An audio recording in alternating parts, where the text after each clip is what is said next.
Ito ay rated SPG. Striktong patnubay at gabay ng magulang ang kailangan. Maaaring may masiselang tema, lengguwahe, karahasan, sexual, horror o droga na hindi angkop sa mga bata. Mabilis nga lang ang pangyayari dahil malalaman ni Margaret ang katotohanan.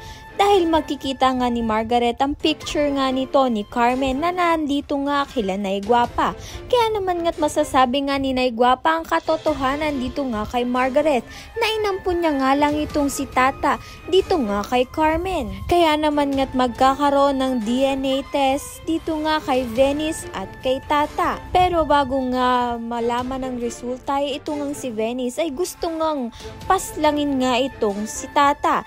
Dahil alam naman nga ni Venice na si Tata ang nawawalang anak nga nito ni Sir Gov. Kaya naman nga't gusto niya nang tapusin ang buhay nga nito ni Tata upang nga wala nga siyang kaagaw sa poder nga nito ni Sir Gov. Ngunit nandito naman nga si Francis upang nga proteksyonan nga itong si Tata laban nga kay Venice.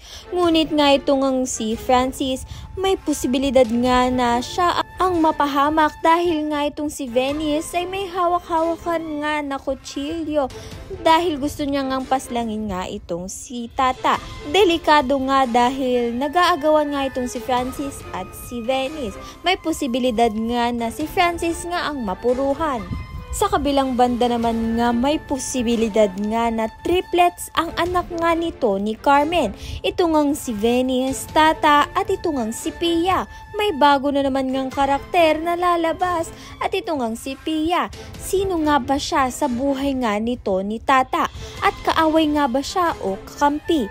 Ayan ang pakabangan natin. Maraming salamat sa iyong panonood.